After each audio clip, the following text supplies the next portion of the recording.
عید الفطر کو اکثر ہم صرف ایک تہوار کے طور پر ہی دیکھتے ہیں، لیکن اس کی روحانی گہرائی اس سے کہیں زیادہ ہے۔ یہ صرف جشن کا دن نہیں، بلکہ یہ تو وہ دن ہے جب رمضان المبارک کی تمام تر عبادتوں، روزوں اور دعاؤں کا الہی انعام وصول کیا جاتا ہے۔ تو چلیں اس روحانی سفر کی گہرائی میں اترتے ہیں اور سمجھتے ہیں کہ یہ انعام آخر ملتا کیسے ہے۔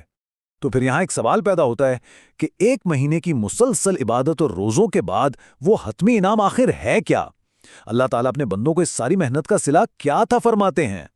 اور مزے کی بات یہ ہے کہ انعام کا یہ سلسلہ عید کے دن سے بھی پہلے شروع ہو جاتا ہے، یعنی عید سے پچھلی رات سے۔ اور یہ کوئی عام رات نہیں ہے، بلکہ ایک ایسی رات ہے جسے خاص اہمیت حاصل ہے۔ اس رات کو لیلۃ الجائزہ کہا جاتا ہے، یعنی انعام کی رات۔ جیسے کہ نام سے ہی ظاہر ہے، یہ وہ خاص وقت ہے جب پورے مہینے کی عبادتوں کا اجر دیا جاتا ہے۔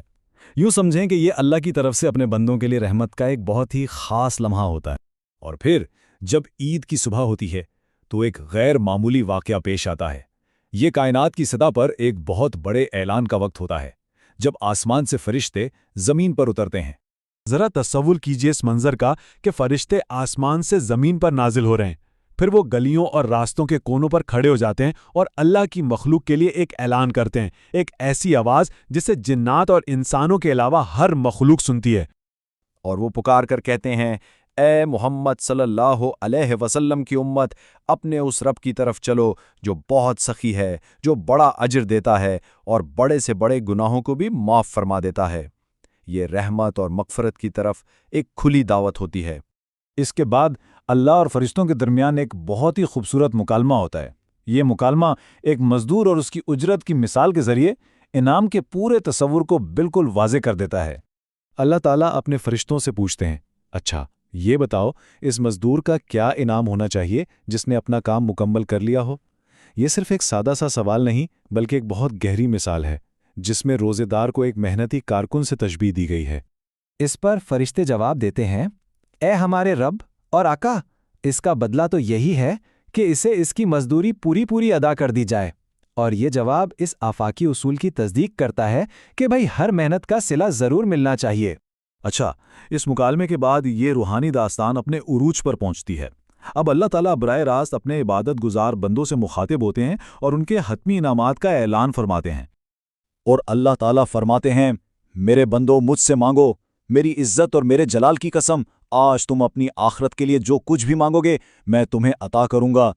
سوچے تو صحیح، یہ آخرت کی کامیابی کی کتنی بڑی ضمانت ہے۔ اور بات یہیں ختم نہیں ہوتی۔ اللہ تعالیٰ دنیاوی معاملات میں بھی نظر کرم کا وعدہ فرماتے ہیں۔ وہ ضمانت دیتے ہیں کہ گناہوں اور غلطیوں پر پردہ ڈالا جائے گا اور ایمان والوں کو کبھی رسوا یا شرمندہ نہیں کیا جائے گا۔ اور ان سب وعدوں کے بعد ایک حتمی اور سب سے طاقتور اعلان ہوتا ہے۔ اللہ تعالیٰ فرماتے ہیں، اب اپنے گھروں کو لوٹ جاؤ، تمہیں معاف کر دیا گیا ہے، تم نے مجھے راضی کر دیا اور میں تم سے راضی ہو گیا۔ یہ بندے اور رب کے درمیان باہمی رضامندی اور مغفرت کا سب سے بڑا، سب سے خوبصورت اعلان ہے۔ اور یہ اعلان اس پورے روحانی سفر کو ایک بہت ہی پرسکون اور خوشی والے انجام تک پہنچاتا ہے۔ عبادت گزار اپنے گھروں کی طرف لوٹتے ہیں اس اطمینان کے ساتھ کہ ان کی بخشش ہو چکی ہے۔ اور اس الہی فرمان کو سن کر فرشتے بھی خوشی سے جھوم اٹھتے ہیں۔ وہ ایک دوسرے کو مبارکباد دیتے ہیں، کیونکہ وہ انسانوں پر نازل ہونے والی اس عظیم رحمت کے گواہ بنتے ہیں۔ فرشتے اس خوشخبری کو آپس میں بانٹتے ہیں کہ امت محمدیہ کو کس قدر عظیم انعام سے نوازا گیا ہے۔ یعنی یہ ایک ایسا جشن ہے جو صرف زمین تک محدود نہیں رہتا، بلکہ آسمانوں پر بھی منایا جاتا ہے۔